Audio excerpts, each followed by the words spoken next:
All right, like to do a quick look at the Spyderco Persistence. Obviously not a new knife for Spyderco, but a new knife to me. This was actually my first Spyderco purchase. I was looking to get into a little bit better branding.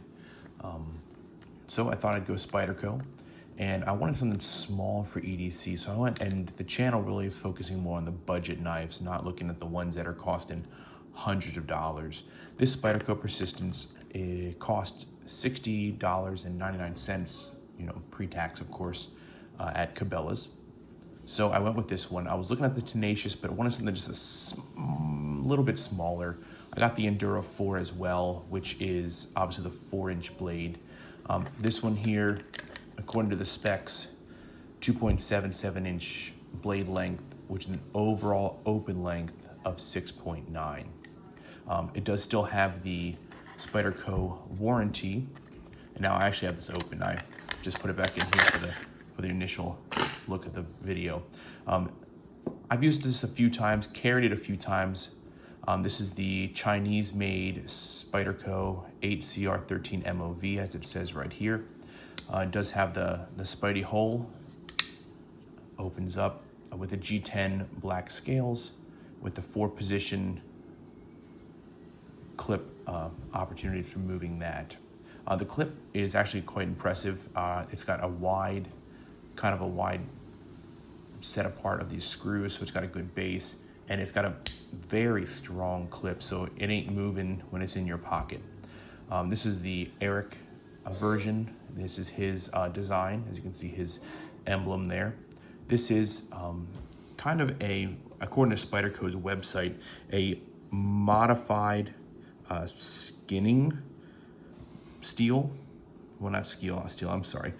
Modified skinning style of a blade with a flat grind. So it's got a very, very sharp edge, and you see one of my other videos, it cuts through paper. Even though I used it a couple times, no problem. It came out really, really sharp. It's got a Walker liner lock here, and it definitely seems pretty strong. One thing I noticed is that it doesn't, it's not as smooth as the other Spyderco, the Enduro 4, or any of the other ones that I've looked at. And I'll show you why in a second. The blade centering is, pretty perfect, no issues there. There's really no blade play. I mean, I can really shove it hard and I can get it to move, but no blade play otherwise. Even when it's open, there's really no side to side or back and forth blade play. It's very solid. It does have this jimping on the back here. It is a little bit more wider toothed than the Enduro 4, and I like the Enduro 4's better. It definitely holds your thumb, but I do feel like with that wide jimping, I still feel like my thumb can move just a little bit more than what my expectation would be. The G10 is comfortable in the hand. The knife itself is comfortable in hands. I got large to extra large hands, and my hand fits on the full grip, no problems whatsoever. Let me show you the one reason you can see that it's not quite as smooth is, if you can see, it's really difficult to see. See if I can see it in here. There we go. There is the little kind of a ball bearing in there at the liner lock. See if I can make this easier to see. Right down in there, you can see there's a little ball bearing. That is how it locks in. So when you open it here, it obviously lets it go. So this part's pretty smooth. But when it goes closed, that little ball is what locks it in place with the knife. If you can kind of see, it's hard to see on the video. It hits and locks it in place. Right there, you kind of hear that click. So opening it is a little bit more, it takes more effort. It's not as smooth to open. So I have to really give it a good thud to get it open. Now this is the smaller version of the Tenacious, and still, blade geometry wise, as far as the angles and stuff are basically the same, just shorter. But the one thing I don't like, and I think I just need to change the pocket clip direction, which I need to just do that and maybe make a video on that. I wear it on the right hand side, and it's tipped down right hand. It just feels so wide from here to here, which it obviously is with that leaf shaped blade, but it's very wide where my hand just wants to kind of keep hitting this. So I think I just need to flip it around so it's right, either tip down or tip up. I prefer tip down typically. But so it's kind of wide. My hand hits it a lot. It takes up more space than I thought it would, as small as it is. Although the width isn't much different really than the Endura 4. It's basically the same. You can see that it's got good steel liners. It's a very, very solidly built knife. Definitely no issues with the quality, with the cutting ability. It's more or less just the comfort in the pocket. Now, obviously, people prefer different things. Some prefer not even using a clip. I personally like a clip, but that's my thought processings. But it still opens once you get it past that initial kind of thud. It lets you get through. Opens up well. Again, using is very easy. It has nice groovings here for your finger to kind of rest in. Or when you're trying to lock it or unlock it, I should say. You got nice finger grooves on both sides. And it really is it's a handsome knife, very otherwise good quality. I really do enjoy it.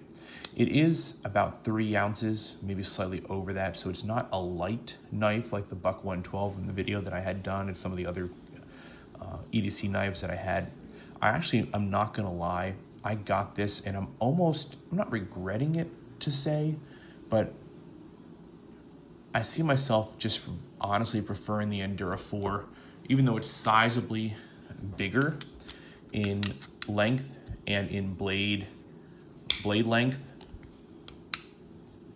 It's sizably larger, and the width really isn't much different. It has a tiny bit of difference. You can see the Persistence is actually a little bit wider. I really prefer the thinness of this one and the solid feel. Even though it's a bigger knife, it actually almost takes up less space in my pocket, which makes no sense, but the design is really all just perfect on this knife. The G10, it's not aggressive, it's grippy, but it definitely has more, your hand will slip on it more, where this FRN, kind of those pyramid shapes that go back and forth opposite ways, just grab your thumb or your hand just perfectly. It isn't going anywhere. I love this knife. This is the one I was initially going to get, and I ended up getting both of these thinking, oh, hey, I want something smaller. Cabela's didn't have this in stock, or else I would have probably not even gotten this one. So I had to order this one online because they were out of it, and no one else around me sells Spyderco in store. Cabela's did, but again, didn't have it in stock. So I bought this one online. I didn't get it till a few days later. I bought this one in store because I wanted something at that time. And yeah, I probably wouldn't have bought it. I like it. It's a great knife, and I'm not going to do anything but keep it.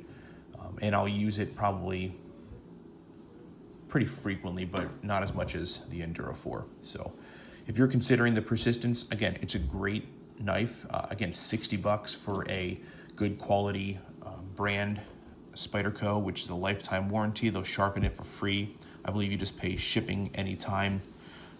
It really, really is a fantastic knife. But if you can spend a little bit more, again, this one is $60. This one is, I think Cabela's had it on sale. It was $102 with the VG10 steel. I would thoroughly recommend going to the Endura 4, my perspective. The Tenacious, I think, was about $6 more than the Persistence, but really any option is great. This still is a fantastic knife. I just am noticing that my preference definitely is the Endura 4. Great knife. I'm looking forward to times of use. I've only owned them for the last 2 weeks, give or take. So I'm looking forward to many years of utilizing these and getting the chance to use them outdoors more. Just raining today, so I thought I'd do a video. Thanks for watching.